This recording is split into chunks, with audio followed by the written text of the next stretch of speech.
Assalamualaikum warahmatullahi wabarakatuh. Selamat datang di Energi Islam.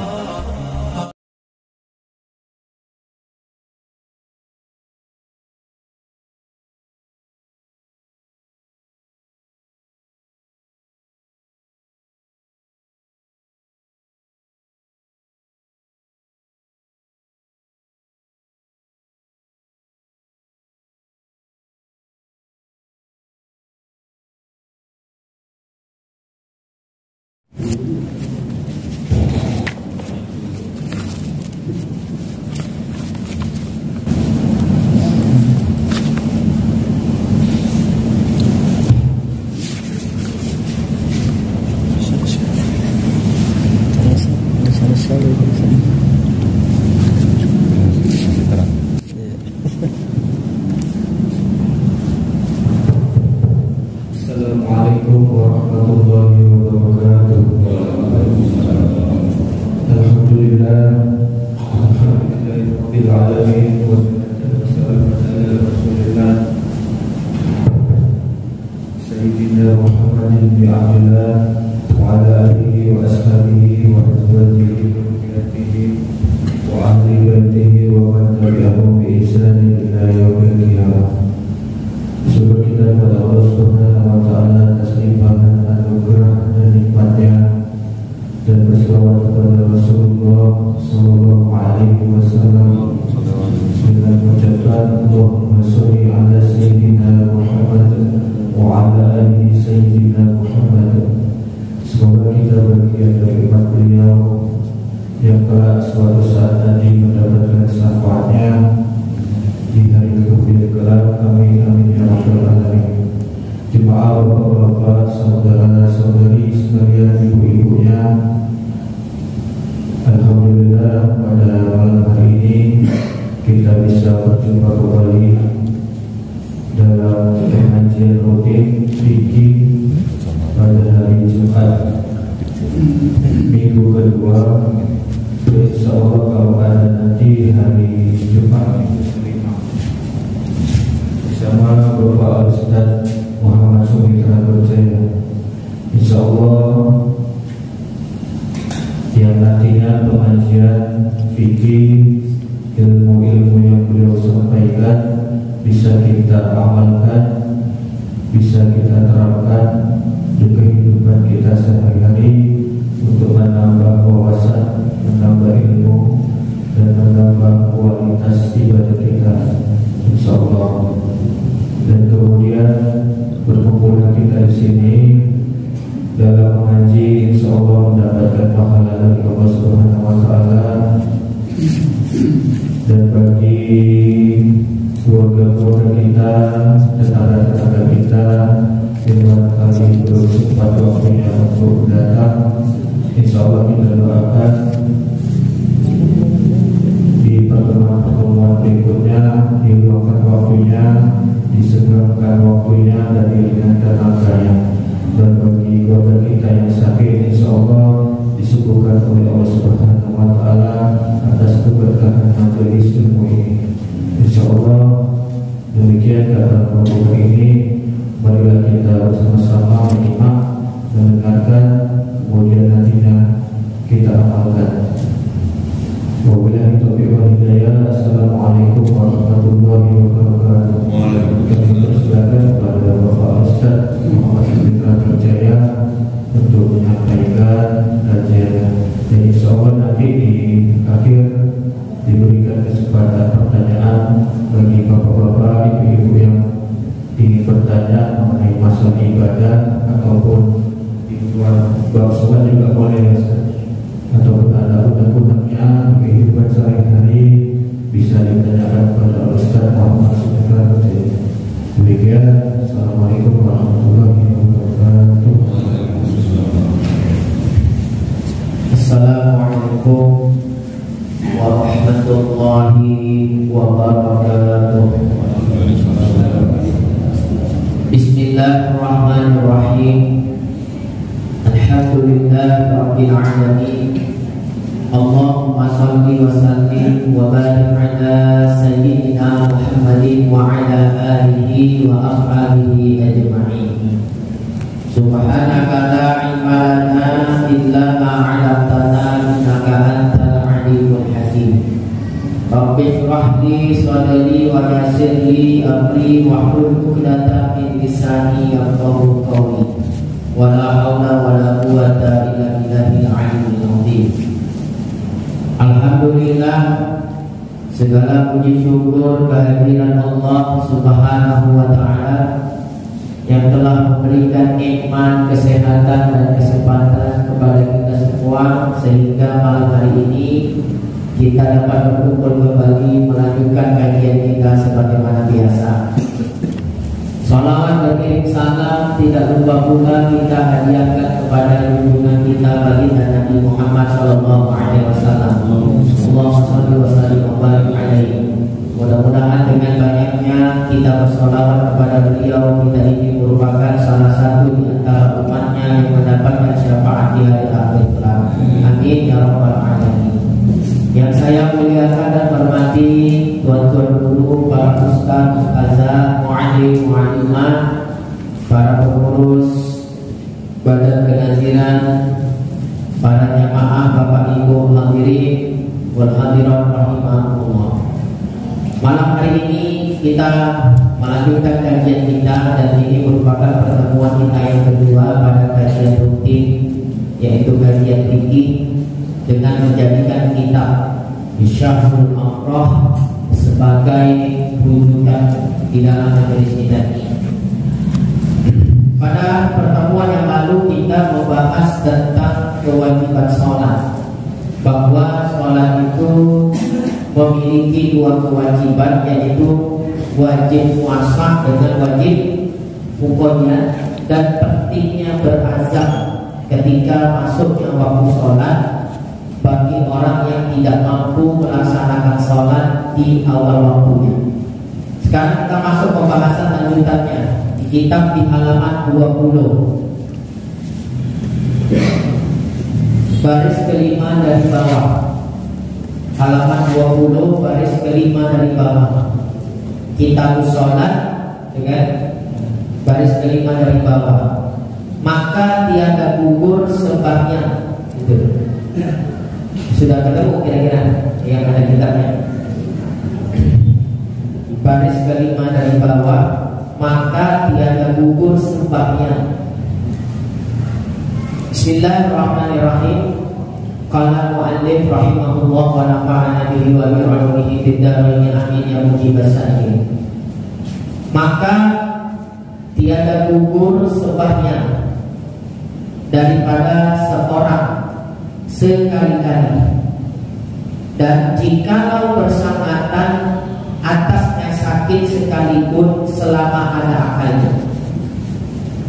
Di dalam madhab kita, madhab Syafi'i, selagi seseorang masih menetap akal pada dirinya, bagaimana kondisinya, dia tetap wajib melaksanakan sholat. Contohnya ini, hakun salim bagi orang yang sehat, hakun salim, dia wajib melaksanakan sholat berdiri karena dia mampu berdiri, sehat. Kedua, kalau tak mampu berdiri, sholat duduk. Kalau tak mampu sholat duduk, sholat dengan cara berbaring, bertumpu kepada lambung sebelah kanan. Kalau tak mampu bertumpu kepada lambung sebelah kanan karena sakit juga, silakan boleh sholat tidur miring bertumpu kepada lambung sebelah kiri. Tapi kalau bisa sebelah kanan tapi dibuatnya dengan lambung kiri, mampu hukumnya. Nah, kalau tak sanggup sholat dengan posisi seperti itu, boleh sholat dikerjakan terlentang, ya, dengan cara terlentang, yaitu wajahnya dihadapkan ke kiblat dengan cara meletakkan seumpama bantal di leher atau di tengkuknya agar kepalanya naik lebih tinggi, ya, sehingga wajahnya menghadap ke arah kiblat. Nah, bagaimana rukuk dan sujudnya sholat dalam kondisi seperti itu? Kalau dia mampu mengangkat kepalanya sebagai isyarat rukuk, maka diangkatlah sedikit kepalanya.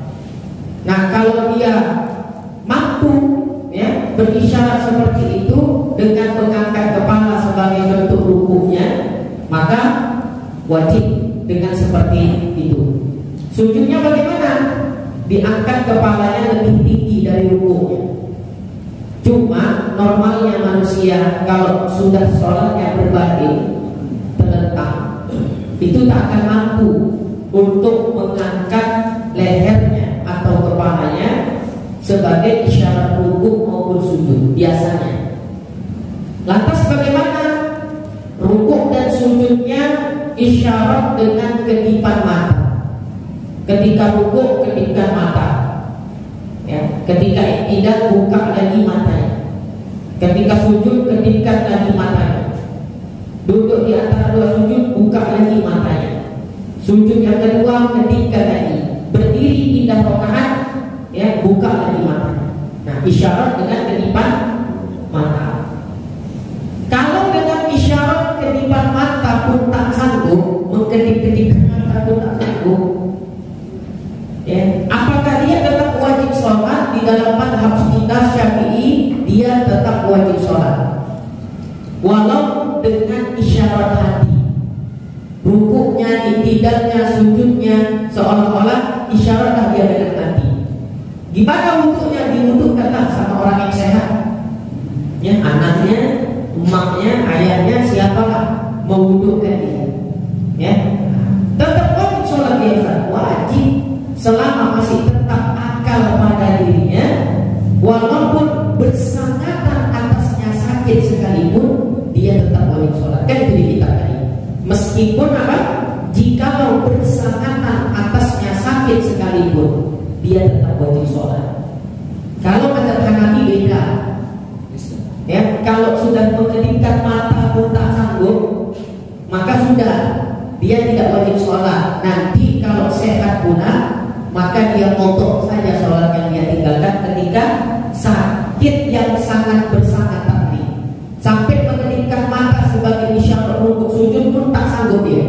Kalau mazhab Hanafi tidak wajib sholat, tapi mazhab Syafi'i wajib hukumnya dia sholat meskipun dengan isyarat hati, selama masih tetap akal pada dirinya. Nah, jadi sholat berdiri tak sanggup, sholat duduk. Sholat duduk tak sanggup, sholat berbaring, ya, bertumpu kepada lambung kanan tak sanggup, sholat terlentang. Nah, biasanya kalau kita katakan kalau sholat terlentang pun tak sanggup disolatkan, belum, masih ada satu lagi, itu lompat namanya, ya, isyarat dengan kedipan mata.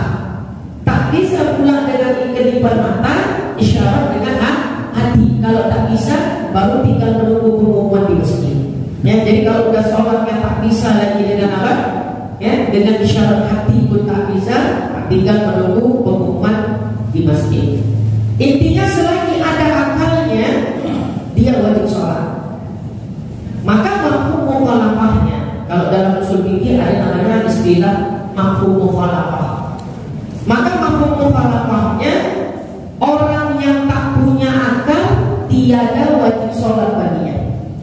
Ya, orang yang tiada akal baginya tiada wajib sholat baginya. Misalnya orang yang mabuk, ya, kalau mabuknya dengan sebab sengaja, ya, mabuk itu ada dua macam, ya. Hilang akal, misalnya gila, ya, maaf, misalnya gila. Gila tuh hilang akalnya, hilang. Nah, gila ini ada dua jenis. Gila dengan sebab sengaja, gila tanpa sengaja. Mana pun ada sengaja orang pengen gila. Nah, ini ulama fikih, ya, menyebutkan gila itu ada dua. Gila dengan sebab sengaja, gila tanpa sengaja. Gila tanpa sengaja itulah gila penyakit. Memang tak ada dibuat-buatnya. Faktor alamiah, ya, nah, faktor psikis yang gila dia. Itu gila tanpa sengaja. Maka gugur kewajiban sholat bagi orang yang gila seperti itu. Tapi ketika dia gila dengan sebab sengaja, cemana gila dengan sebab sengaja itu? Misalnya dia gila karena sebab terlalu banyak mengkonsumsi narkoba, ya, terlalu banyak nyabu, mengkonsumsi narkoba, gila dia. Atau karena terlalu kecanduan khamr sampai menyebabkan dia gila, maka dia tetap wajib sholat. Tiada gugur kewajiban sholat bagi orang yang gila karena sebab sengaja, seperti gila karena terlalu banyak mengkonsumsi narkoba. Ya, itu tergolong gila dengan sebab sengaja. Kenapa? Narkoba itu kan menghilangkan akal. Tahunya dia efek samping dampak dari narkoba itu. Kenapa masih dikonsumsi juga? Akhirnya gila beneran. Maka dianggap dia gila dengan sebab sengaja. Maka dia tetap wajib sholat, wajib. Ya, tapi kalau dia sholatnya nggak sah karena dia gila. Makanya hati-hati, nggak usah main-main yang seperti itu. Kalau dia bilang Allah gila, nggak gugur kewajiban sholat dari dia. Nah, kalau dia sholatnya nggak sengaja karena dalam kondisi gila. Ya, jadi hati-hati ya tentang perkara yang seperti itu. Jadi dia gila karena narkoba, otomatis dia nggak sholat. Berapa tahun gilanya? 10 tahun. 10 tahun dia nggak sholat. Ditambah waktu nggak gila kan memang nggak sholat, nyapu aja kerjanya. Maka siap-siaplah di akhirat semuanya diminta pertanggungjawaban oleh Allah Subhanahu Wa Taala. Jadi sholat selama 10 tahun yang ditinggalkan yang karena gila karena narkoba tadi, 10 tahun itu sholat itu diminta pertanggungjawaban oleh Allah. Tapi dia gila Ustaz. Gila kan tak wajib sholat. Iya, gila yang bagaimana yang tak wajib sholat. Ini gila dengan sebab sengaja. Maka dia tetap wajib sholat. Dan kalaupun dia kadang-kadang ingat sholat, tiba-tiba dia sholat, tapi kan udah gila dia, sholatnya nggak sah karena dia gila. Nah, itulah efek samping ya. Urusan narkoba itu bukan urusan dunia saja sampai dibawa kepada akhirat. Dampaknya fatal nanti terkait dengan kewajiban-kewajiban kepada Allah Subhanahu Wa Taala. Lihat tadi kitabnya. Melainkan apabila goib akalnya dengan ketiadaan sengaja. Itu yang kita jelaskan tadi. Kalau hilang akal tanpa sengaja, misalnya gila tadi, gila karena sakit, bukan karena narkoba, dengan sengaja daripadanya dan dia ada diuzurkan baginya pada mentakhirkan dia di dalam hadir daripada waktunya. Dan jika banyak pekerjaan sekalipun, melainkan jika dia lupa akan dia dengan tiada sebab bermain-main atau tidur, ia dahulu daripada masuk waktunya, dan tiada jika melainkan kemudian daripada luputnya, maka diuzurkan dia. Nah, baik. Jadi kalau hilang akalnya karena ya tanpa sengaja karena sakit, dia sakit misalnya ya, sakit apa kira-kira bisa bikin gila kira-kira? Sakit normal ya. Sakit apalah sampai menyebabkan dia gila gitu ya. Tanpa ya sebab-sebab yang lainnya, itu dia tidak wajib sholat, gugur kewajiban sholat ketika dia gila. Tapi kalau gilanya sengaja karena narkoba, tetap wajib ya, tetap wajib sholat. Nah, kemudian sekarang ini bicara tentang uzur sholat. Uzur sholat itu ada apa? Pertama, apa yang dimaksud dengan uzur sholat? Uzur sholat itu adalah bila seseorang meninggalkan sholat, dia tidak berdosa. Jadi kalau ada orang meninggalkan sholat tidak berdosa, itu namanya uzur. Ya, nah, jadi uzur di dalam sholat ada 4. Ya, ada 4. Apa yang dimaksud dengan uzur di dalam sholat? Maksud di uzur di dalam sholat adalah bila seseorang meninggalkan sholat, dia tidak dikenai dosa karena sebab-sebab keuzurannya. Umumnya kan orang meninggalkan sholat berdosa tidak? Berdosa umumnya. Tapi ada orang yang meninggalkan sholat tapi tidak berdosa. Kenapa? Karena uzur. Nah, itu maksudnya. Nah, uzur meninggalkan sholat yang tidak berdosa itu pada waktu kapan saja? Ada 4 uzur ya di dalam sholat. Yang pertama tertidur. Kedua, karena sebab lupa. Ya, yang ketiga karena menjamak sholat. Yang keempat karena diancam. Kita bahas satu persatu. Uzur sholat yang pertama adalah tidur. Tapi tak semua tidur itu termasuk uzur sholat. Contohnya gini, kalau ada orang sebelum masuk waktu sholat dan dia terbangun, waktu sholat telah selesai, jelas ya, udah habis waktu sholat, itu termasuk uzur sholat. Contoh, kita tidur pukul 12 malam, ya, kira-kira udah masuk waktu subuh belum? Belum.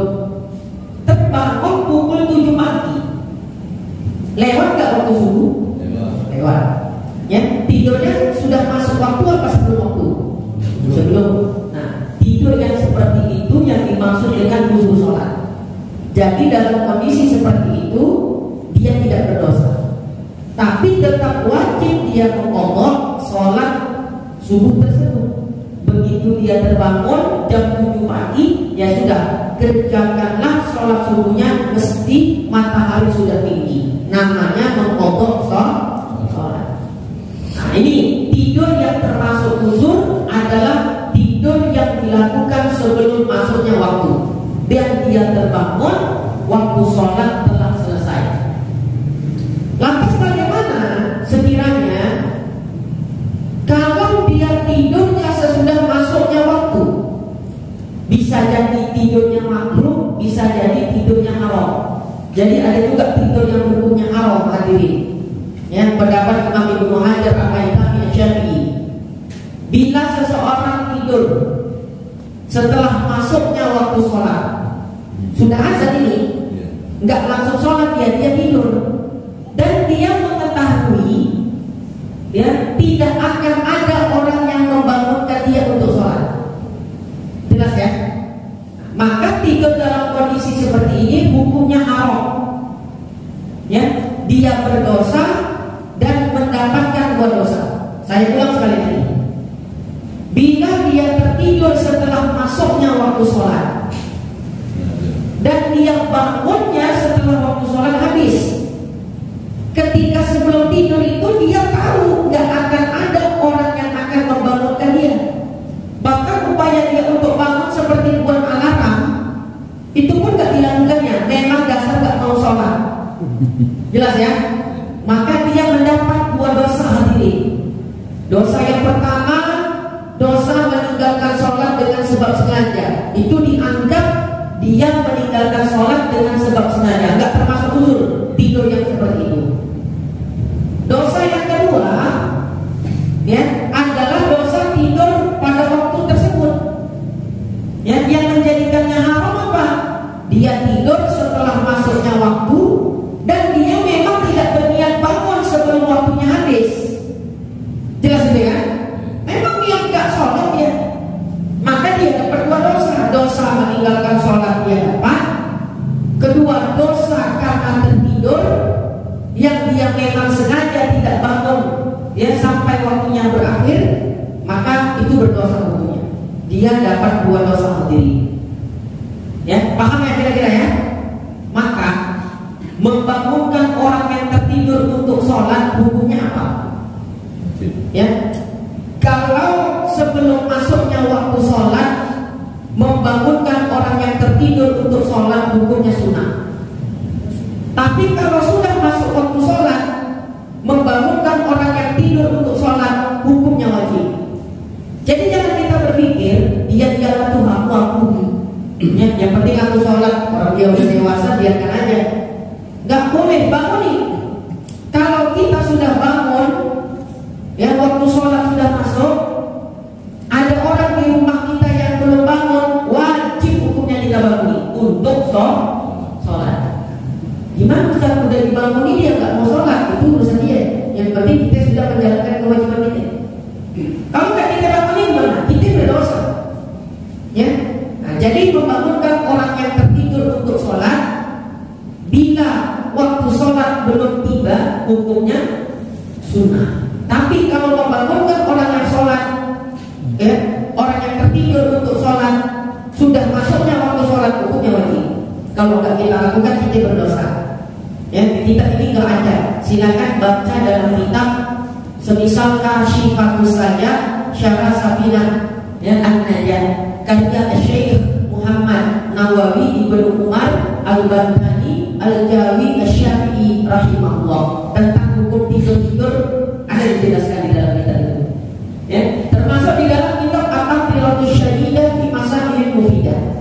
itu juga ada keterangannya seperti itu. Ini pendapat Imam Ibnu Hajar. Nah, ada sholat yang hukumnya makruh. Sholat yang tidur yang hukumnya makruh. Tadi kan tidur yang termasuk wujud sholat. Ada tidur yang haram, ada tidur yang makruh. Ada tidur yang makruh. Apa contohnya? Tidur setelah masuknya waktu sholat dan dia mengupayakan dirinya untuk bangun sebelum waktu sholat berakhir. Semisal apa? Dia hidupkan alarm setengah jam sebelum waktu sholat selesai. Dia tidur setelah masuk waktu sholat dan dia belum mengerjakan sholat. Itu dia. Kalau dia sudah mengerjakan sholat baru tidur, ya ada masalah. Enggak haram, enggak makruh. Jelas ya? Nah, ini dia tertidur setelah masuknya waktu sholat dan dia belum melaksanakan sholat itu. Ya, bila dia menyengaja untuk tidak bangunnya di awal waktunya, artinya dia memang niat gak sholat, dia dapat 2 dosa. Tidur yang dalam seperti itu hukumnya haram. Yang gak ada upaya dia untuk bangun lebih awal sebelum waktu sholat berakhir. Nah, itu hukumnya haram tidur seperti itu. Kedua, tidur dalam kondisi yang dihukumi makruh, tidur yang makruh.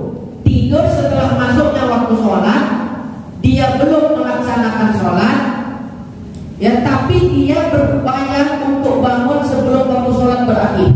Misalnya dia pesan ke istrinya, "Dek, abang ngantuk kan Dek, baru pulang kerja," kan gitu misalnya. Ini kan udah masuk waktu sholat isya, abang tidur dulu lah sebentar, tak tahan lagi mata menahan kantuk. Udah tidur, tapi pesan ke istrinya, ya, nanti jam 11 bangunin abang biar sholat isya, kan gitu. Nah, berarti ada nggak upaya dia untuk bangun sholat isya? Ada, ya, ataupun alarm disetelnya supaya dia bangun untuk melaksanakan sholat isya. Tidur dalam kondisi seperti itu hukumnya tidak haram. Menurut Imam Ibnu Hajar Al-Haytami dalam kitab beliau Tuhfatul Muhtaj fi Syarhil Minhaj, tidur seperti itu makruh. Tapi kalau menurut Al-Imam Syihabuddin Ar-Ramli di dalam kitab beliau Nihayatul Muhtaj fi Syarhil Minhaj, tidur yang seperti itu tidak makruh hukumnya. Ya, kenapa? Ada upaya dia untuk bangun melaksanakan sholat. Kalau ternyata biniknya pun ketiduran, lupa dia membangunkan, ya, bangunnya udah pas azan subuh, berdosa dia? Enggak berdosa, ya, karena udah ada azam dia tadi, ya, dan itu bukan unsur kesengajaan. Memang udah berupaya keras untuk bangun, ternyata, ya, orang yang diamanahkan untuk membangunkan pun tak membangunkan sebab lupa, maka dia tidak berdosa. Jelas ya kira-kira ya? Nah, tidur pun di dalam fikih ada bahasannya. Cuman hukum tidur waktu ngaji, kan? Gimana? Secara fikih itu ya, nggak apa-apa, ya.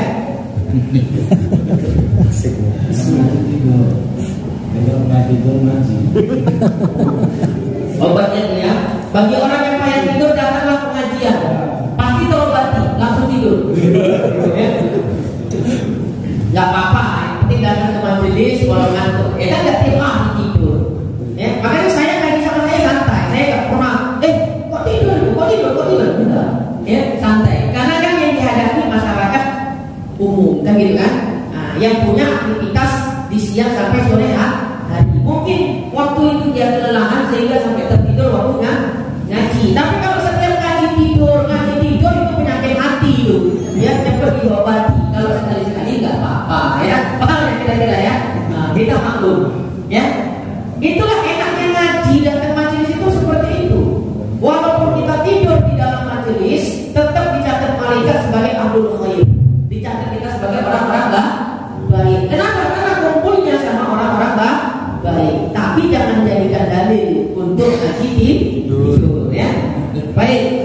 Jadi di dalam fikih pembahasan tentang tidur di dalam sholat, tidur di dalam fikih itu ada bahasannya. Ada kalanya tidur hukumnya mubah, ya, tidak berdosa dan bisa menjadi uzur sholat. Artinya walaupun tertinggal sholat dia nggak kena dosa. Jelas itu ya. Nah, kalau dia tidurnya sebelum masuk waktu, bisa juga tidurnya dihukumi makruh. Yang jelas ya, membangunkan orang yang tertidur untuk sholat hukumnya bisa menjadi sunnah, bisa menjadi ya wajib. Kalau sudah masuk waktu sholat, wajib membangunkan orang yang tertidur untuk sholat, ya wajib hukumnya. Kalau belum masuk waktu sholat, membangunkan orang yang orang yang tertidur untuk sholat, hukumnya adalah sunnah. Nah, baik. Di dalam kitab itu sudah dijelaskan secara rinci, dan tiada dia uzurkan baginya mentakhirkan dia di dalam hadir daripada waktunya. Dan jika banyak pekerjaan sekalipun, melainkan jika dia lupa akan dia dengan tiada sebab bermain-main atau tidur ia dahulu pada masuk waktunya. Nah, artinya dia tidur sebelum masuk waktu. Begitu terbangun waktu sholatnya udah selesai, dia belum sholat tadi itu. Seperti kita sering kan kalau subuh kesiangan, kan sering subuh kesiangan ya. Kalau sering itu penyakit itu. Ya kalau sekali-sekali mungkin maklum. Ya kalau hampir selalu kesiangan subuhnya, nah itu hati-hati itu ya, nggak baik seperti itu. Kita normalnya tidur jam 12 malam, berarti kita tidur sebelum masuk waktu subuh. Begitu kita terbangun, waktu subuh udah selesai, udah habis, bahkan matahari udah tinggi jam 7 pagi misalnya. Ya sudah, berdosa nggak kita meninggalkan sholat subuh sebab tertidur seperti itu? Tidak berdosa. Tapi sholat subuhnya tetap wajib dipotong, tidak? Tetap wajib. Ya, nanti masalahnya akan kita bahas. Ya, mengkodok sholat ada kalanya wajib segera, ada kalanya tidak wajib bersegera. Ya, nanti akan kita bahas. Nanti ada pembahasan ini. Kita baca dulu lagi kitabnya. Adapun jika lupa ia dengan sebab bermain-main, maka tiada diusulkan. Maka manakala luput akan seseorang satu fardu dengan tiada diusul, wajib dikodokkan dengan bersegera. Unsur sholat yang kedua adalah lupa. Ada orang lupa sholat, benar-benar lupa, bukan karena dibuat-buat. Ya, dan tergolong lupa yang termasuk uzur sholat itu lupa yang bagaimana? Ada orang terlalu asik mutolaah kita sampai lupa mengerjakan sholat. Tersadar waktu sholat udah habis. Ya, bukan dibuat-buat rupanya. Lupa mengerjakan sholat karena sibuk mutolaah kita. Apakah termasuk lupa jadi seperti itu termasuk uzur sholat? Termasuk uzur sholat. Jadi dilihat dulu konteks perbuatan yang menyebabkan dia lupa, perbuatan apa? Kalau gara-gara nonton SMS lupa sholat asar, itu nggak termasuk uzur. Jelas ya kira-kira ya. Banyak orang nonton SMS di stadion Teladan sampai nggak sholat asar, sampai nggak sholat maghrib. Alasannya apa? Lupa sholat asar Ustaz. Ya 10 kali pertandingannya katanya. Ya, itu nggak termasuk uzur lupa yang seperti itu. Walau benar-benar dia lupa. Ya, jadi lupa yang bisa termasuk uzur, dilihat dulu konteks perbuatannya, perbuatan yang seperti apa. Ya, perbuatan baik atau tidak. Ya, kalau dia sibuk mutolaah kita sampai dia lupa mengerjakan sholat, benar-benar lupa. Karena dia mutolaah di tempat yang sunyi, suara azan pun nggak dengar. Saking asiknya nulis kitab, baca kitab, maka itu termasuk uzur, nggak berdosa dia. Begitu ingat ya udah dikotor sholatnya. Jelas apa tidak? Ya. Misalnya nanti orang korikot ya, lagi asik-asik zikir pada maghrib.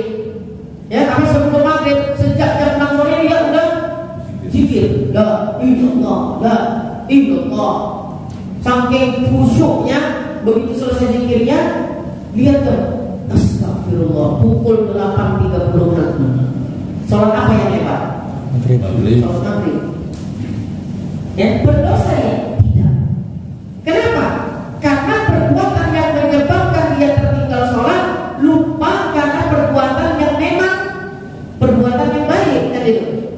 Bahkan termasuk ibadah. Nah, maka tidak ya berdosa dan dia itu termasuk uzur sholat. Ya.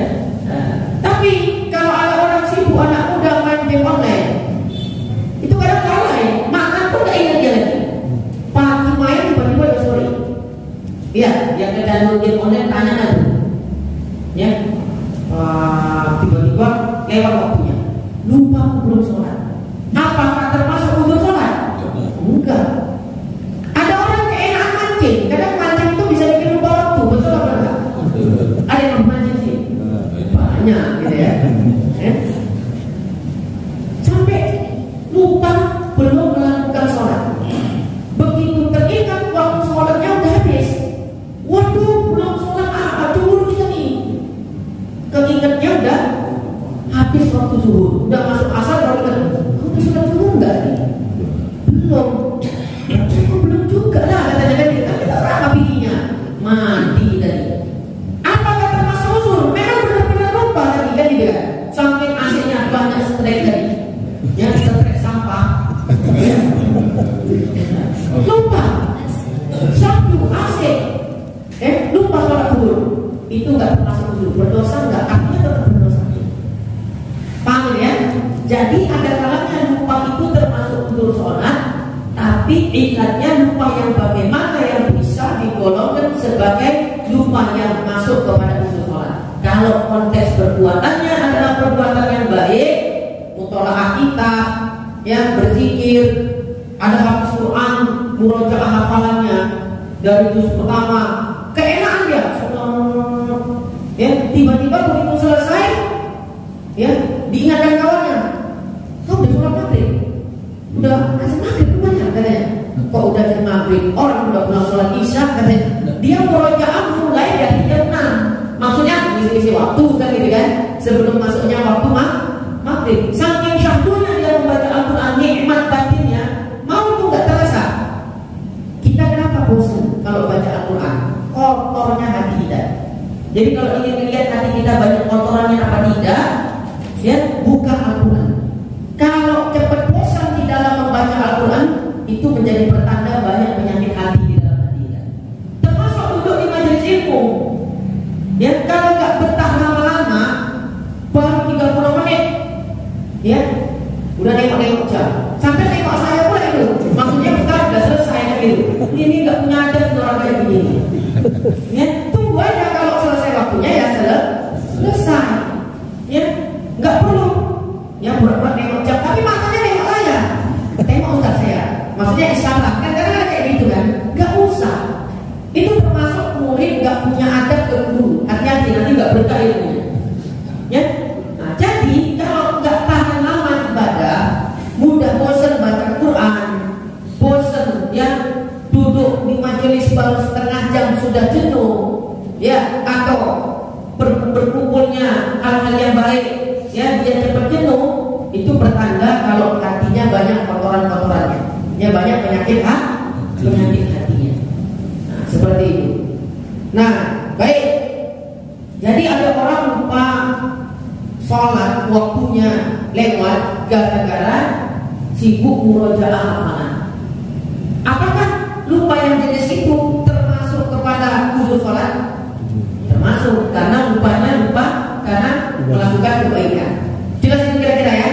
Nah, jadi ada juga orang lupa sholat gara-gara asik main catur. Nah, asik main catur. Ya, pertanyaannya apakah termasuk uzur sholat? Tidak. Apa hukum main catur? Ya? Ada pernah ya mengatakan lebih bagus megang daging babi daripada main catur. Gitu. Ada yang terang kayak gitu, keras-keras gak tentu. Di dalam kitab Kasifatu saja, seminimal-minimalnya hukum catur adalah makruh, nggak sampai haram. Ya, seminimal-minimal main catur hukumnya adalah makruh. Tapi kalau pakai duit, baru hukumnya haram. Kalau sampai melalaikan waktu dari sholat, baru hukumnya haram. Tapi kalau tidak melalaikan waktu dari sholat, di luar waktu sholat, main catur jam 9 pagi, ya mungkin 1 jam, kan gitu kan? Ya, udah nggak ada masalah, melatih otaknya.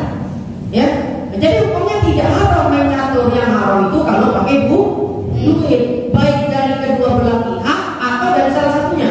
Kamu kalau bisa kalahkan saya kasih kamu 50.000 rupiah. Ya, dari satu sisi berarti kan, nah, itu haram.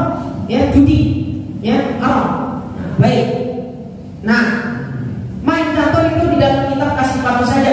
penjelasannya ya, bisa dibaca. Hukumnya adalah makruh. Lupa sholat gara-gara keasikan main catur itu tidak termasuk uzur.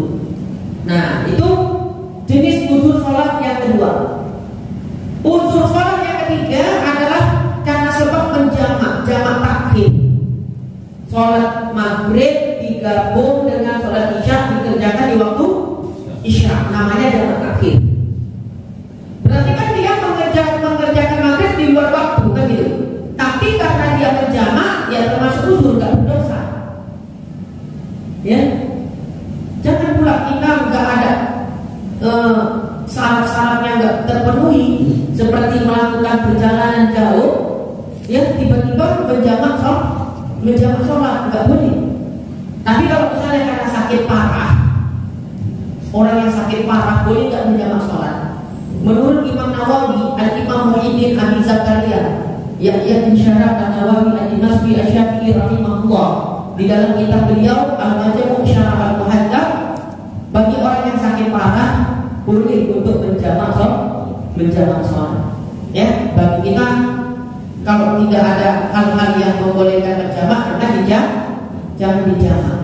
Ya, huruf jimnya baris fathah, jangan dikasrahkan. Lain bacanya nanti. Apa bacanya kalau dikasrahkan? Huruf jimnya. Ya. Nah, baik. Yang keempat, uzur sholat di dalam kitab ini gak lengkap ya, cuma disebutkan tidur dan lupa. Yang lain gak ada disebutkan di dalam kitab ini.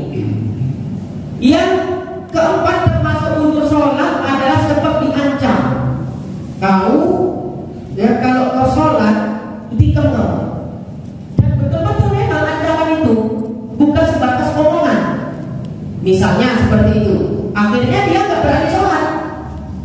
Walhasil setelah habis waktu sholat, si pengancam ini baru pergi, barulah dikerjakan sholat tadi di luar waktunya. Kenapa? Dia di bawah tekanan, di bawah ancaman. Maka itu juga termasuk uzur. Tapi yang keempat ini jarang terjadi. Ya, jarang terjadi. Nah, kesimpulan, ya kita baca dulu. Dan jika luputnya dengan uzur, wajib dipotongkan dia atas berlambatan, ya atas berlambatan. Dan yang afdolnya disegerakan akan dengan kotornya. Maka 5 waktu yang difardukan dia itu pertama zuhur dan seterusnya. Gini ya, intinya orang yang meninggalkan sholat itu ada 2 sebabnya. Sengaja atau tanpa sengaja. Meninggalkan sholat tanpa sengaja karena uzur tadi lah, tertidur, lupa gitu ya. Orang yang meninggalkan sholat baik karena sebab sengaja itu karena malas misalnya, ya karena malas itu namanya meninggalkan sholat sebab sengaja. Ataupun meninggalkan sholat tanpa sebab sengaja, misalnya karena uzur, tertidur, terlupa tadi, tetap wajib mengqadha sholat.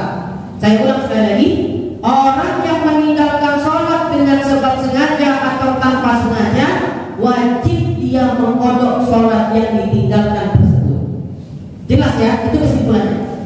Pokoknya kalau sholat tertinggal, apapun alasannya, karena malas atau karena tertidur, uzur, tetap wajib diqadha. Jadi mengqadha sholat hukumnya wajib. Sekarang ada pendapat yang mengatakan bahwasanya mengqadha sholat yang ditinggalkan itu tidak wajib. Ada katanya begitu. Pernah dengar nggak pendapat Salafi Wahabi? Ya, Salafi Wahabi berpendapat mengqadha sholat itu tidak wajib. Ya, cukup diganti dengan sholat sunnah saja. Itu argumentasi mereka. Pertanyaannya, apakah memang bisa Ustaz sholat fardu diganti dengan sholat sunnah? Jawabannya bisa. Tapi 1 rakaat sholat wajib kadarnya sama dengan 70 rakaat sholat sunnah. Kalau kita meninggalkan 1 kali sholat subuh, boleh nggak diganti dengan sholat sunnah? Boleh. Silakan kerjakan 140 rakaat sholat sunnah untuk menggantikan 2 rakaat sholat sunnah.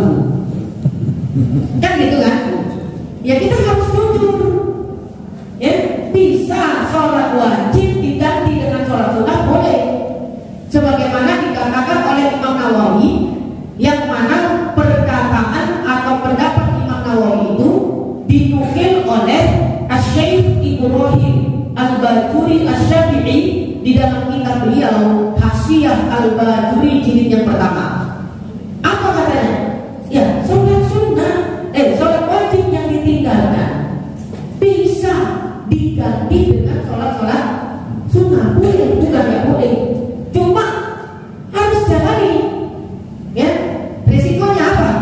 1 rakaat sholat wajib sama dengan kadar 70 rakaat sholat sunnah. Kalau sholat subuh 2 rakaat ingin menggantikan 1 kali sholat fardu subuh, kerjakanlah 140 rakaat sholat sunnah. Lah, kali mau 140 rakaat subuh banyak kesiangan terus. Jadi lebih enak mana? Ya udah, kalau yang ditinggalkan sholat subuh ya dikodok sholat subuh. Ya 2 rakaat lah, sama. Ya, itu lebih efisien. Ya, lebih efisien. Pertanyaannya, kodok sholat itu ada atau enggak? Kan begitu. Salafi Wahabi mengatakan kodok sholat itu enggak ada. Karena di dalam hadis Nabi hanya menyebut apa? Orang yang tertinggal sholat karena tertidur dan terlupa, maka kodoklah sholatnya. Ya, jadi yang disebut Nabi cuma apa? Orang yang tertinggal sholat karena tertidur dan terlupa saja yang wajib mengkodok sholat. Di dalam hadis itu Nabi tidak menyebutkan orang yang meninggalkan sholat dengan sengaja karena malas, ya, wajib mengkodoknya. Tidak disebutkan di dalam hadis itu, kata Wahabi. Ya, nah, 4 mazhab Hanafi, Maliki, Syafi'i, Hambali, ya, mengatakan berfatwa mengkodok sholat hukumnya wajib, baik sengaja yang ditinggalkan dengan sengaja karena malas ataupun karena uzur seperti tertidur. Mana dalil mereka? Dalil mereka adalah qiyas aulawi namanya. Kalau orang yang tertidur diperintahkan Nabi untuk mengkodok sholat, apalagi orang yang meninggalkan sholat karena malas. Yang tidur aja disuruh Nabi mengkodok. Tidur berdosa nggak kira-kira? Kan nggak berdosa tadi kan? Disuruh Nabi mengkodok sholatnya, mengganti sholatnya. Apalagi orang yang meninggalkan sholat tanpa sengaja, lebih wajib untuk dia mengkodok sholatnya. Ini namanya qiyas aulawi. Mereka nggak terima itu. Enggak, pokoknya kami mengamalkan apa yang disebut Nabi aja. Nabi cuma menyebut orang yang tidur dan lupa wajib mengkodok. Nabi tidak menyebut orang yang malas, ya, untuk mengkodok sholatnya. Oh, berarti karena Nabi tidak menyebutkan di dalam hadis itu, kau berpendapat mengkodok sholat tidak wajib? Iya, oke. Di dalam Al-Quran Allah berfirman, hurrimat alaikumul maitatu waddamu walahmul khinzir. Diharamkan bagi kalian alaikumul maitatu, ya, bangkai, waddamu, darah, walahmul khinzir, dan daging babi. Lahmun artinya daging. Kalau itu pola pikir Wahabi tadi yang memahami nas Al-Quran dan Sunnah, ya, secara tekstual, itu kan secara tekstual tadi. Apa yang disebut Nabi itulah yang kami ikut. Nabi gak menyebut orang yang malas mengkodok, maka gak wajib mengkodok sholat bagi orang yang malas. Kan gitu kan pola pikir mereka. Di dalam ayat yang Allah sebut hanya daging babi. Allah gak menyebut lemaknya babi, gak menyebut gigilnya B2, gak menyebut, ya, apalagi contohnya, ya, kulitnya B2, ya. Yang disebut cuma daging, berarti yang halal daging aja lah. Lemaknya halal gitu. Gigilnya halal. Semua unsur B2 haram apa enggak? Oh, gak bisa haram loh. Yang di Al-Quran cuma daging disebut. Jadi kan kalau pakai pola pikir Wahabi, ya, itulah namanya qiyas aulawi hadirin. Di dalam Al-Quran hanya menyebut kata daging. Kenapa? Yang lumrah dimakan manusia hanya daging. Kalau dagingnya aja haram, apalagi lemaknya B2, gigilnya B2, kan gitu. Dagingnya aja haram. Nah, orang yang tidur aja disuruh Nabi mengkodok sholat.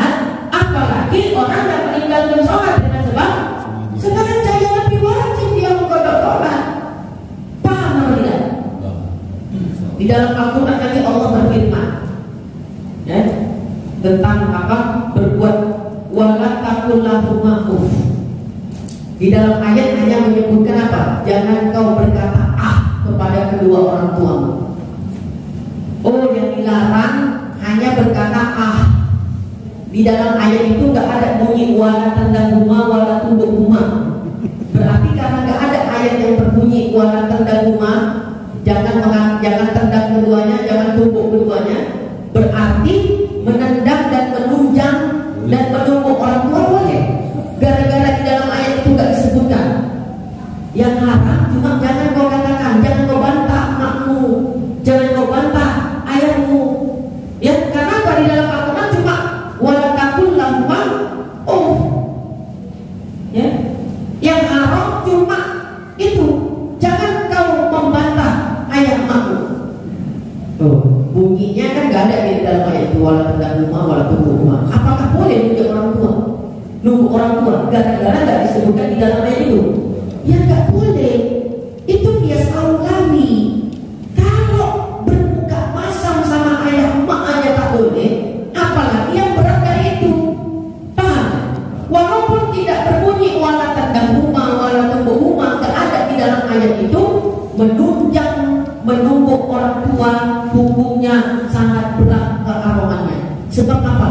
Bermuka masam saja kepada ayat emak tak boleh, apalagi lebih berat dari itu. Nah, tapi kalau pakai pola pikir Wahabi, Nabi menyebutkan orang tidur lupa aja yang mengkotor, yang meninggalkan sholat sebab sengaja Nabi nggak sebut. Maka yang wajib kotor cuma orang tidur lupa, yang malas nggak wajib kotor. Oh, berarti jangan kau buka masam kepada ayat makmu. Tapi kalau nggak senang kau sepakkan aja ayat makmu. Orang nggak dilarang kotor kok di dalam ayat. Apa itu pola pikirnya? Paham maksud nalarnya kan? Ini ya. Nah, jadi sholat yang ditinggalkan karena malas atau karena uzur wajib nggak dikotor. Wajib. Bahkan hadirin, silakan Anda buka kitab Fathul Mu'in karya Syekh Zainuddin bin Abdul Aziz Al-Malibari Asy-Syafi'i. Sebagaimana juga disebut di dalam kitab Hasyiahnya Hasyiah I'anatul Talibin karya As-Sayyid ya, Bakri Muhammad Sato Ad-Dimyati Al-Misri Asy-Syafi'i, dan juga di dalam kitab Nihayatul Zain karya Syekh Muhammad Nawawi Ibn Umar Al-Battani Al-Jawi Asy-Syafi'i. Orang yang punya hutang kodok sholat yang belum lunas haram melakukan sholat sunnah. Ya, bukan kata saya. Ya, mengkodok sholat wajib. Wajib. Sholat duha hukumnya sunnah wajib. Sunnah. Ya, masa melakukan yang sunnah meninggalkan yang wajib?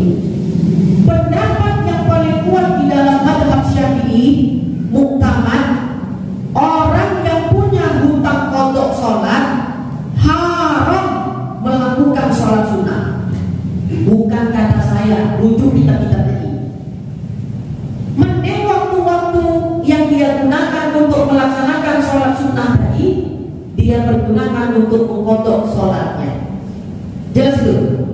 Sibuk kali, rajin kali sholat duha. Sementara kodok sholat gak pernah dikodok sunnahnya. Ya, sholat tahajud gak pernah tinggal. Ya, tapi kodok subuh gak pernah dibuat. Haram hukumnya. Bahkan Syekh Nawawi mengatakan dalam kitab Nihayatul Zain, dia mendapat dua dosa. Dosa pertama, dosa melambat-lambatkan di dalam mengkodok sholat. Yang kedua, dosa karena meninggalkan sholat itu. Ya, jangan yang ini. Ya mungkin kaget ya, boleh sholat sunnah haram karena punya hutang kodok sholat. Ya memang iya. Ini bukan hukum baru. Karena kita aja yang baru kan ngaji, makanya baru tahu. Jangan dibilang yang saya sampaikan ini hukum baru. Aku dulu ngaji dari kecil gak pernah aku dengar yang disampaikan satu. Mengada-ngada ya Ustaz Mitra. Ganti aja tuh. Semua haram ada. Saya diganti, saya mana sedih, saya gak tahu apa kan gitu kan. Kalau gak diundang untuk ngaji lagi, gitu aja kok repot. Ya? Maaf ya Ustaz, menurut penyampaian jamaah Ustaz terlalu besar menyampaikan hukum fikih. Ya, jadi jamaah agak komplain, mohon maaf lah, kita butuh mitra katanya ya. Ustaz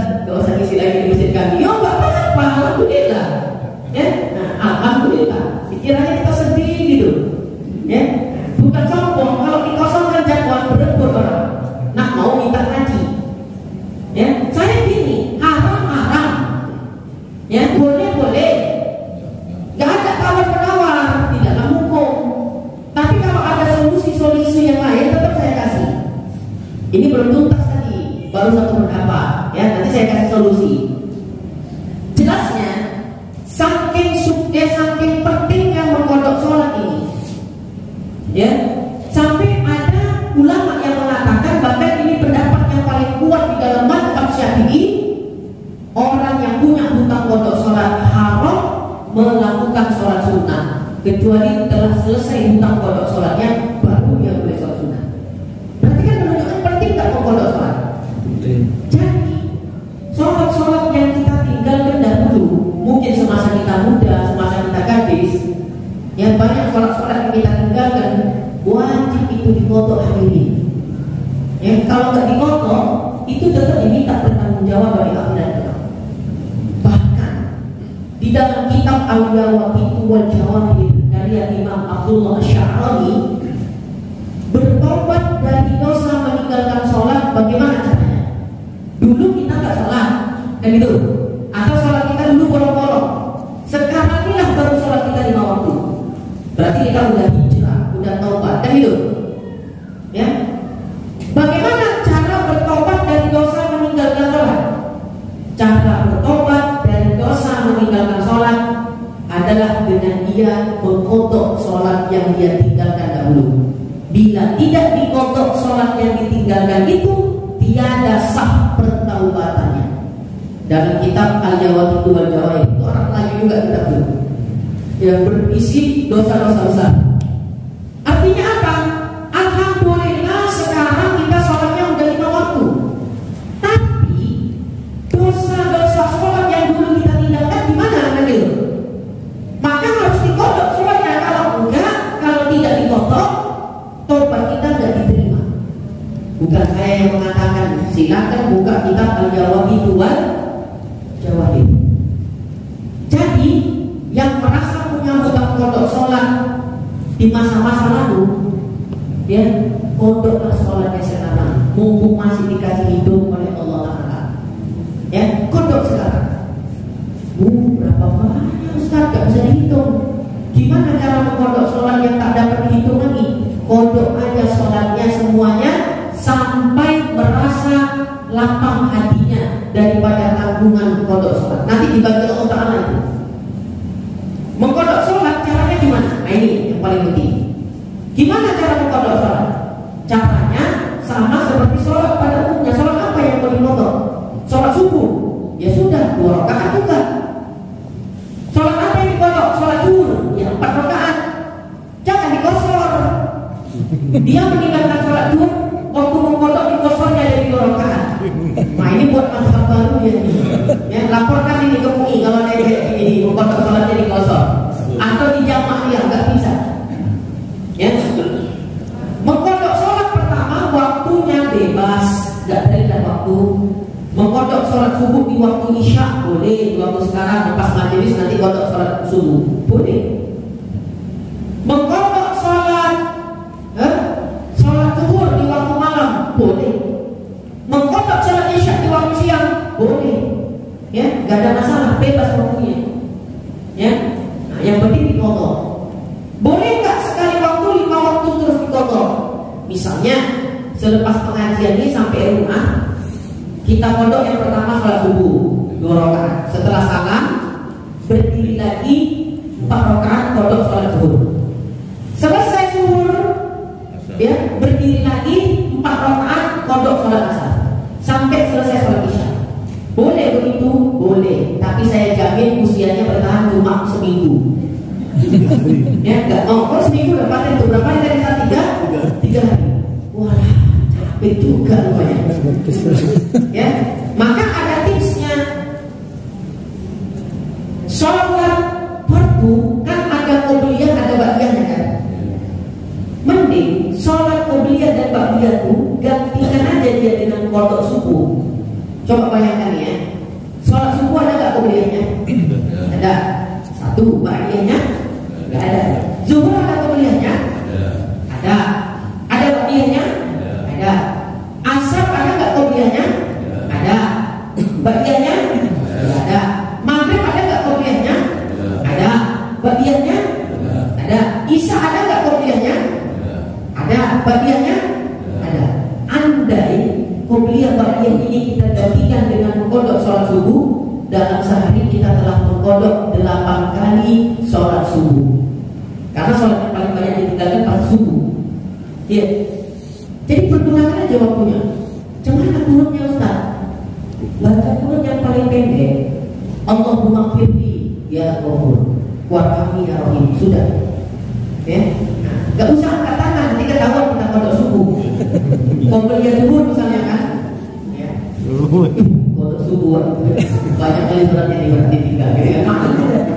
Ya, jadi ketika mengkodok sholat subuh tadi, sholat qobliyah ba'diyah tadi dalam sehari, kalau kita gantikan dengan mengkodok subuh, itu udah dapat 1 hari 8 kali kita kodok subuh. Banyak nggak kira-kira? Nah, jadi itu tipsnya, ya, supaya nggak ruwet kali dalam mengkodok subuh.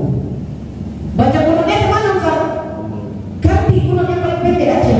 Allahumma firli ya Ghafur warhamni ya Rahim. Kalau perlu catat, Allahumma firli ya Ghafur.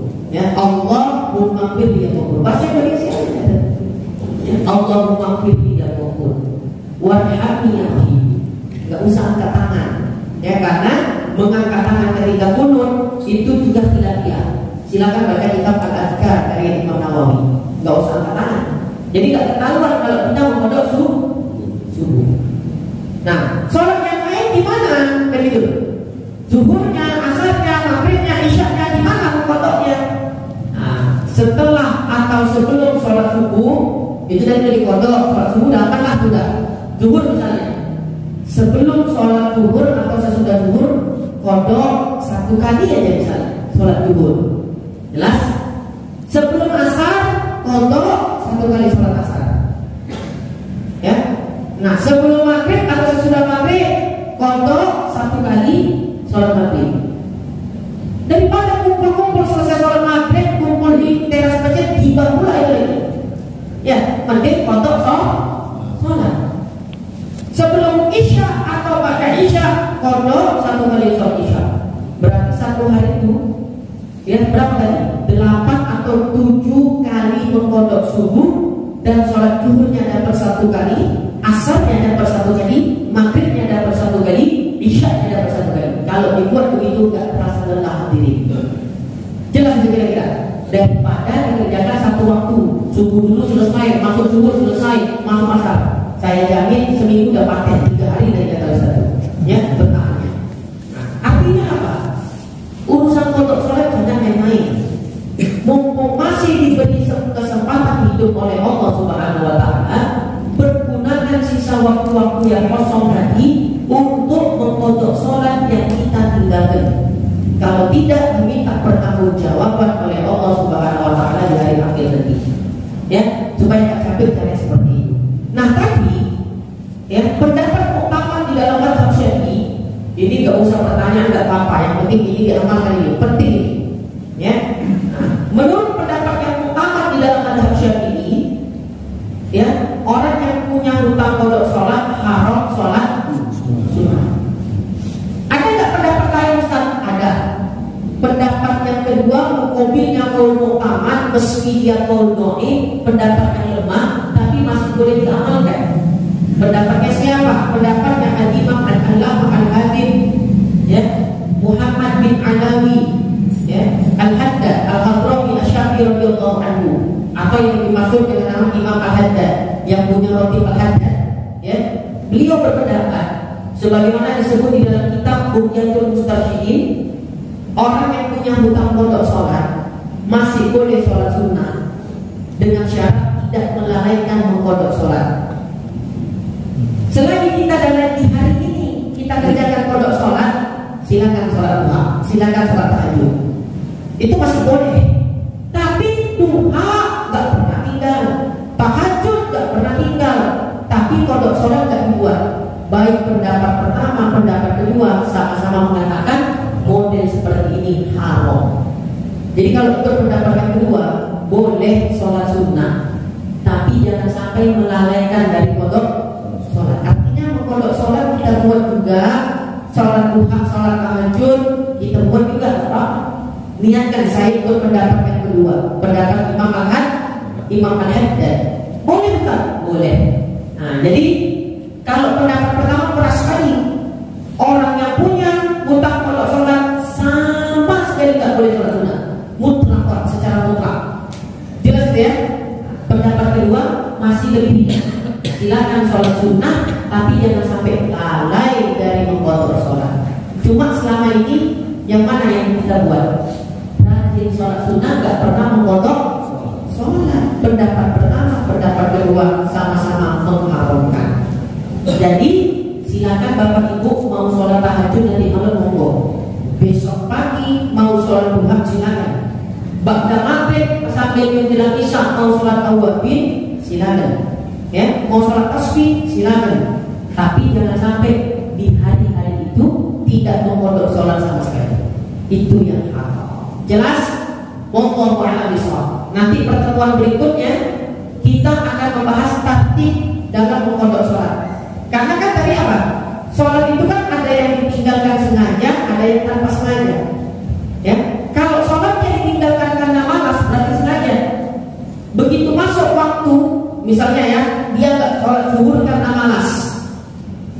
Kemudian dia sadar, begitu masuk waktu sholat asar, apakah sholat asarnya dulu dikerjakan ataukah qadha zuhurnya dulu dikerjakan? Karena dia meninggalkan sholat zuhur karena sengaja, maka dia wajib mengqadha zuhurnya terlebih dahulu, baru dia boleh melaksanakan sholat asar, meskipun tertinggal sholat berjamaah pada sholat asar.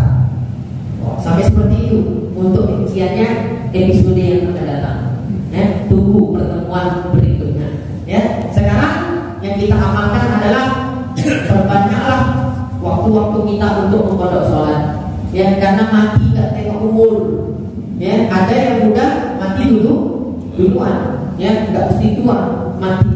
Nah, maka pergunakan waktu-waktu kita untuk mengqadha sholat. Ya, cara teknisnya tadi sudah saya sebutkan. Untuk niatnya, untuk niat qadha. Misalnya bapak ibu mau mengqadha sholat subuh ya. Kalau sholat yang biasa kan usolli fardhu subuhi adaan, kan gitu kan? Adaannya tinggal diganti aja jadi qadhaan. Usolli fardhu subuhi qadhaan lillahi ta'ala gitu. Sholat jamaah boleh Ustaz? Boleh, tetap dapat pahala gitu. Ya. Bahkan misalnya imamnya sholat sunnah, kita sholat qadha. Pada bulan Ramadan misalnya, imamnya sholat tarawih, kita di belakang niat mengqadha sholat subuh. Boleh, kan jadi masalah. Gimana hurufnya, bacanya huruf paling pendek tadi kan gitu ya. Nah, jadi kalau di bulan Ramadan satu malam ya ada 20 rakaat kita sholat tarawih, berarti 10 kali kita mengqadha sholat subuh ditambah qobliyah ba'diyah tadi. Kalau bulan Ramadan sholat subuh yang kita qadha bisa 18 kali dalam sehari. Kan lumayan kan gitu kan? Kenapa imam sholat tarawih kita di belakang jadi makmum niat mengqadha sholat subuh, gak apa-apa ya. Nah, lebih bagus kayak begitu, waktunya digunakan untuk mengqadha sholat. Allah. Baik, itu aja barangkali. Mungkin ada yang mau ditanya, dipersilakan. Iya. Nah, jadi kalau sholat witir tadi kan gimana kan? Hah? Sholat witir tadi apa boleh diqadha dengan maghrib juga? Sholat witir, dia contohnya imam sholat witir, dia mengqadha maghrib. Kalau imamnya 3 rakaat 1 salam, nggak apa-apa, bisa. Tapi kalau imamnya 2 rakaat salam kemudian berdiri lagi 3 rakaat dengan 2 salam, nggak bisa lah kita untuk mengerjakan sholat witir.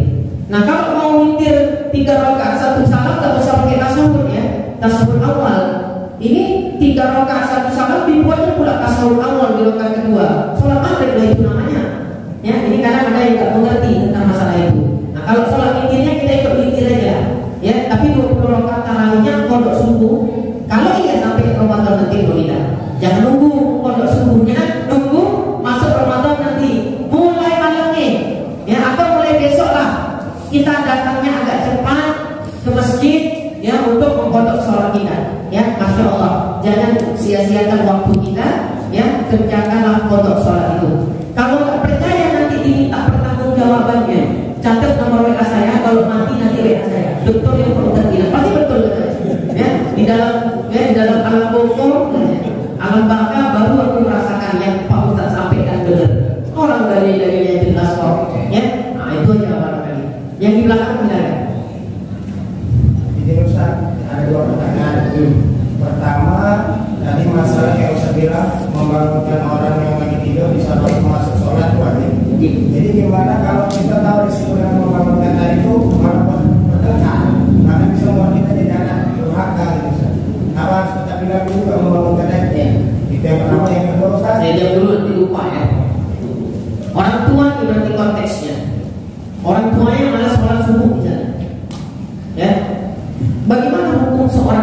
membangunkan orang tuanya untuk sholat subuh. Kayak gitu. Wajib, ya, wajib. Resiko itu urusan belakang. Kalau masih ribut-ribut aja itu nggak masalah. Tapi kalau memang udah modelnya, ya, main tikam-tikam, nah, ya, mudaratnya besar, kan gitu. Paling merepet dikit. Kau sibuk kan, udah alih kali kau, udah soleh kali kau, paling gitu kan merepet.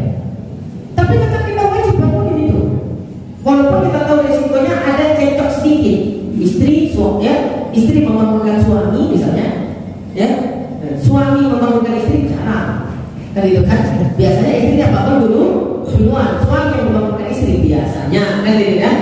Atau nggak bangun dua-duanya. Nah ini, masya Allah, tabarakallah, kan gitu kan.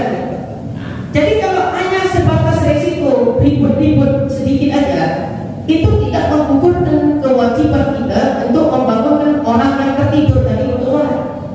Kecuali resikonya menyebabkan mudarat. Mudarat itu udah sampai menimbulkan ancaman fisik. Jelas ya? Ya mungkin cara kita membangunkannya nggak benar. Ya, ayah kita pula kita goncang tempat tidurnya. Woi, bangun. Oh bertumbuh kan tuh anak lancar sama ayahnya, kan gitu kan? Nah, tetap dengan cara yang isinya aksan yang baik, ya.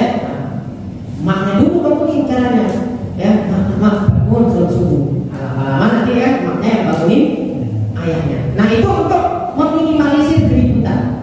Tapi kalau anak laki-laki, biasa anak laki-laki bentrok sama ayah dia, kan gitu kan? Nah, kalau anak laki-lakinya yang bangunkan langsung itu biasa ada potensi untuk cekcok sedikit. Nah makanya teknik-tekniknya kita harus tahu teknisnya. Mulailah bangunin emaknya dulu, misalnya kayak gitu kan, ya. Baru bilang mak, bangunin ayah mak, biar sholat subuh kita jamaah, kayak gitu. Walau di rumah misalnya, kan gitu ya, nggak ada masalah.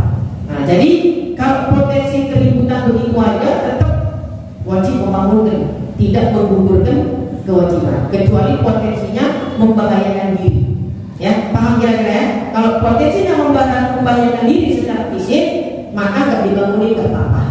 Ya, karena pernah kita bangunkan sekali, bawa pisau dia, mau ditikam dan kita, berarti ini kan udah ancaman fisik.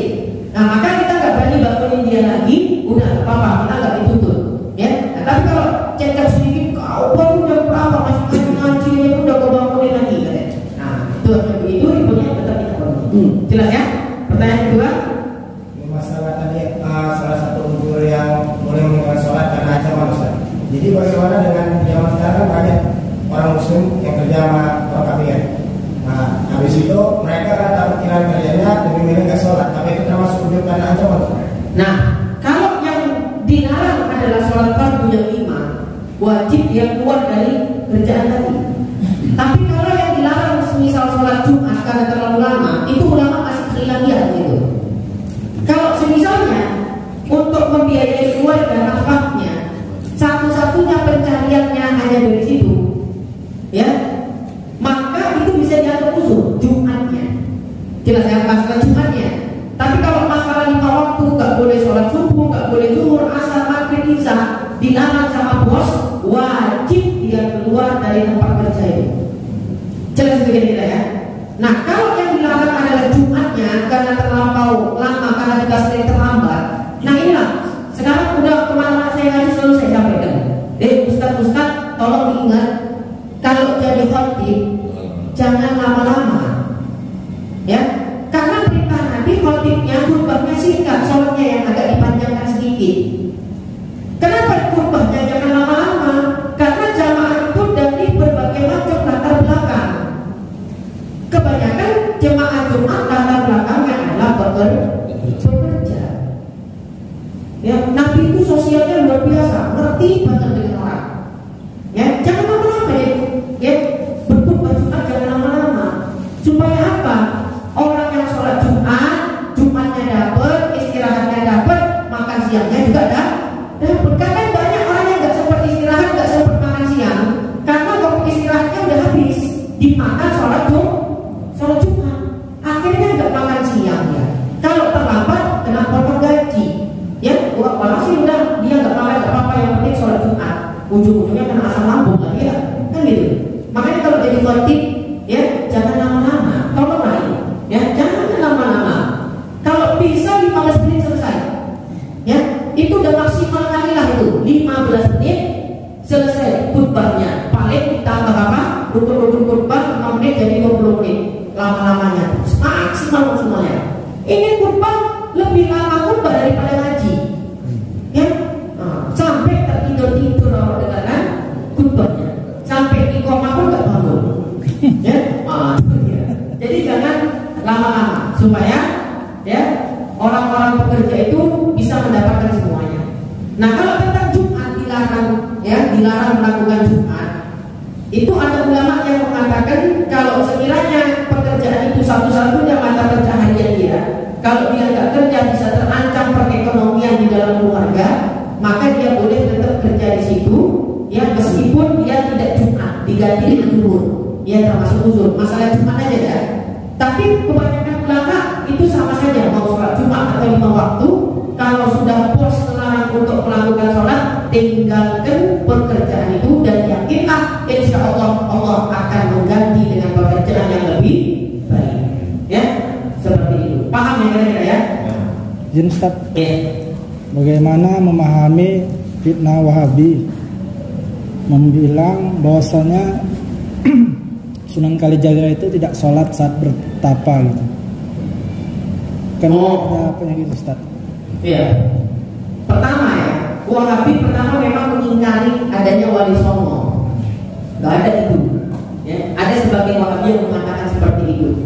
Ya, mana buktinya kalau wali songo itu ada? Banyak makamnya ada. Ya, kitab-kitab karyanya juga ada. Jadi kalau kata mereka wali songo itu gak ada, itu fitnah. Kemudian ada ya wali yang dia nggak sholat. Gini ya, kita berbicara wali ini penting supaya nggak salah kaprah. Wali itu terbagi kepada dua secara umum. Wali yang berakal dan wali yang tidak berakal. Wali yang tidak berakal itu dinamakan wali majnun.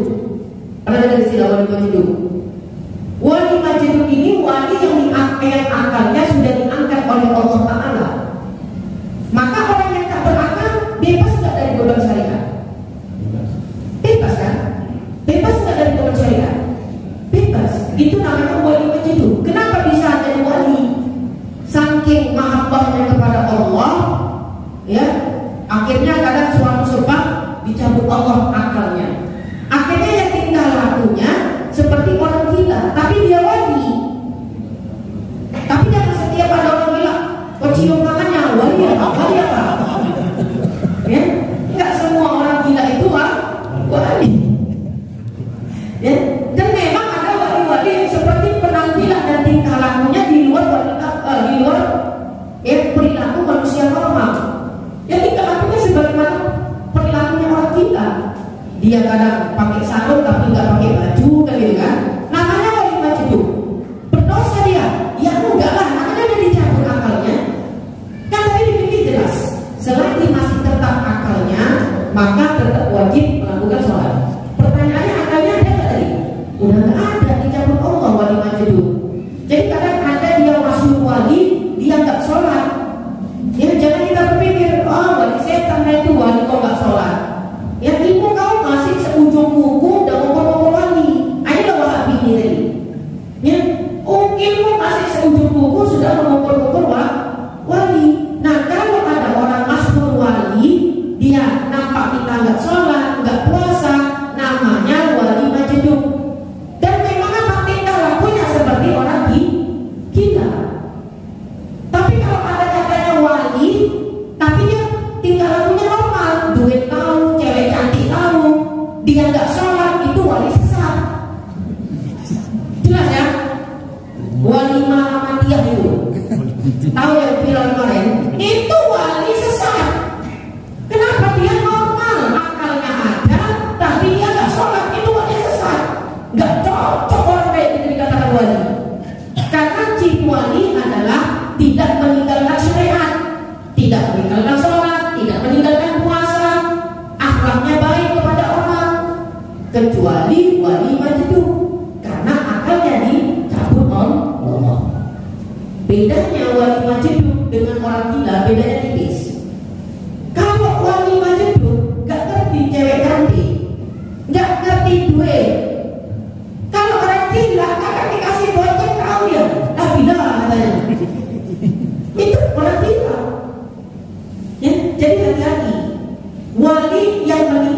syariat itu wali yang bagaimana? Wali majnun. Berdosa dia? Enggak berdosa, karena akalnya memang udah gak ada. Tapi kalau yang katanya wali Malamatiyah yang di Jakarta itu, tahu kan? Ya gurunya siapa itu? Beliau lah pokoknya, dokter beliau itu, dokter bilangnya. Ya, masa wali dia sehat, nggak gila, nggak sholat? Ya katanya apa? Wali Malamatiyah. Kalau kita buka kitab-kitab tasawuf, ada nggak wali Malamatiyah? Ada memang. Dan dia hanya satu di dunia. Ya, pemimpinnya para wali, makomnya lebih tinggi dari wali kutub. Wali kutub itu bukan satu, wali kutub itu banyak. Cuma bedanya bidangnya masing-masing. Itu wali kutub. Ya, jadi harus diluruskan. Selama ini kan kita kira wali kutub itulah pemimpin wali dan hanya satu. Enggak, wali kutub itu banyak. Pemimpinnya wali-wali itulah wali Malamatiyah. Dan menurut Imam Ibnu Hajar Al-Haytami dan Imam Ibnu Arabi di dalam kitab beliau Futuhatul Makkiyah, wali Malamatiyah adanya cuma satu di dunia dan domisilinya di Mekah, bukan di Jakarta. Yang di Jakarta itu wali jadi-jadian. Dia sehat, gak gila, gak sholat. Oh jangan, itu beda makom sama kita. Sama, maaf ya, saya pernah kemarin pasar 2 nih, nemuin mursyid. Ya, katanya mursyid. Hari raya kedua saya investigasi di sana karena dapat laporan ada pengajian yang mengatakan sholat gak wajib. Datang saya ke sana, ya, ngomongi. Saya datang jumpa langsung sama gurunya. Memang dikatakan dia mengatakan apa? Sholat bagi kami tidak wajib, bagi saya khususnya, bagi diri dia. Kenapa? Karena makom kita udah beda. Sudah beda. Ada rupanya makom yang lebih tinggi dari makom kenabian. Nabi aja sholat sampai kakinya bengkak. Kamu siapa? Bapak siapa? Ya. Nah ini bapaknya yang benar sesat. Masih hidup orang. Ada yang pernah tahu? Ada yang tahu orang sini? Coba cari tahu mana pasar 2. Rumahnya masuk di gang sebelah masjid, sebelah kanan gang. Gak tahu saya, pasar 2 pokoknya itu. Ya, nah, coba cek. Masih hidup orangnya, masih hidup. Karena saya tahu ada orang kedua itu yang ya belajar ke sana. Nah, jadi dia debat sama saya itu kan, muridnya. Udah pening kalian debat sama Mauli, baca Al-Quran aja belum pandai kan gitu. Saya pula di debatnya, antarkan saya ke guru. Oh hari raya kedua, saya tinggalkan keluarga Idul Fitri. Ya udahlah, kalian dulu urusan agama lebih penting. Saya tidak saya investigasi sendirian, saya gak bawa tim, cuma bawa muridnya. Dan memang benar. Yang lebih parah apa? Tiap malam Sayyidatina Fatimah datang sama saya. Nabi Muhammad tiap malam datang ke saya. Ngamuklah saya. Cemana Nabi Muhammad itu wajahnya? Oh Nabi Muhammad cahaya putih. Oh itu bukan Nabi Muhammad, setan itu saya bilang. Ya, setan saya bilang. Kenapa? Setan gak bisa merupakan Nabi Muhammad, tapi setan bisa ngaku-ngaku menjadi Nabi Muhammad. Hati-hati itu kaidahnya itu. Ya, wah masya Allah luar biasa. Sholat gak wajib. Ya, sholat gak wajib. Itu kursi-kursinya kayak gini yang harus diberantas. Merusak citra thariqat. Thariqat itu asalnya bagus. Cuma munculnya orang-orang seperti ini yang bikin ya pamornya thariqat menjadi negatif di sisi masyarakat. Ya, nah jadi menyikapinya seperti itu. Ya udah, mungkin wali itu adalah wali majnun. Kalau memang dia wali majnun, taklid syariat itu diangkat Allah. Dia nggak wajib sholat, dia nggak wajib puasa, tingkah lakunya ya seperti orang gila. Nah, ya paham ya? Jadi kalau ada yang katanya wali, tapi dia tidak majnun dan dia nggak sholat, cepat bilang sama saya, biar cepat kita investigasi. Ya nanti jangan-jangan wali jadian wali murid, ya bukan wali Allah, wali murid. Ya, nah, ini banyak yang kayak begini. Ya, mengkultuskan guru saya ini wali, tapi meninggalkan saya gurunya. Kalau dia gila nggak gurunya? Enggak, normal bawa mobilnya mobil Fortuner lah, kan itu apa? Ya rumahnya gede, ya. Nah, kemudian apa? Masih ngerti duit, ngerti cewek cantik. Berarti normal nggak kayak kita? Normal, kok nggak sholat kan itu? Ya, nah, kok jadi. Tapi kalau wali majnun kita kasih 200.000 dia nggak mau. Ya kan tidak normal. Habib Wali Saifan pernah dengar nggak? Dia punya mobil, Pajero dicoret-coret mobil itu. Awak tak boleh sini aja mau waktu bukan orang ini. Kau ganti, kan gitu kan? Kita punya mobil, tergores saja sama orang lain. Oh langsung kita tarik kan? Kau ganti kan? Ya, kau hantar kau nanti, kau hancur dulu gitu. Ini Wali Saifan beli mobil baru, dilukis mobilnya. Kan normal nggak kira-kira? Nggak normal, akarnya memang udah nggak ada. Itu namanya wali majnun. Jadi jangan samakan itu dengan kita yang berakal. Nah gitu ya. Wallahu a'lam bishawab. Tapi jangan setiap ada kelihatan orang gila langsung kita cium tangan. Bukan orang gila itu, gitu ya. Tapi memang ya nggak boleh sujud juga. Ya, jadi kalau nampak orang yang kayak gila, kasih aja dia makan. Kita nggak tahu, mungkin bisa jadi dia memang wali. Itu aja sujud. Tapi kalau sampai cium tangan, ya nanti masyarakat awam salah penilaian. Udah gila juga jadi kayak ya, kan gitu kan? Kasih makan masih manusiawi nggak kira-kira? Manusiawi. Jadi dapat nanti orang yang nampaknya nggak berakal seperti orang gila, kasih makan. Biasanya kalau dia ya yang punya makom begitu penampilannya kayak orang gila dan dia nggak ganggu orang. Ya, nah itu bisa jadi tanda-tanda itu. Nggak ganggu orang diam, ya, nah nggak mengganggu orang. Jadi kalau ganggu orang kayak gitu, dikasih duit nggak ada ngerti dia, karena memang udah ada akalnya. Ya kasih dia makan, belikan makanan, kasih makan deh. Ya, nggak usah cium-cium tangan. Ya, paham ya kira-kira ya. Paling enggak kalau dia bukan wali, dia memang betul orang gila, kita sudah menjalankan sisi kemanusiaan kepada mereka. Kan gitu? Ya, wallahu a'lam bishawab. Itu aja barangkali. InsyaAllah kita ketemu pada pertemuan yang akan datang. Kita akhiri dengan doa. Bismillahirrahmanirrahim. Alhamdulillahirrahmanirrahim. Hamdan bagi ni'amahu wa yukafi'u mazidah. Ya Rabbana lakal hamdu kama yanbaghi li jalali wajhika karim mu'adin sultani. Allahumma shalli wa sallim wa barik ala sayyidina Muhammadin wa ala alihi wa sahbihi ajma'in. Allahumma ighfir lana dhunubanana wa walidina warhamna kama rabbawna shighara. Rabbana zidna 'ilma warzuqna fahma wa 'amalan shalihan. Rabbana atina fid dunya hasanah wa fil akhirati hasanah wa qina 'adzabannar. Wa sallallahu alaihi wa sallam. Alhamdulillahi rabbil alamin. Taqabbalallahu minkum wa minkum taqabbal ya karim. Assalamualaikum warahmatullahi wabarakatuh.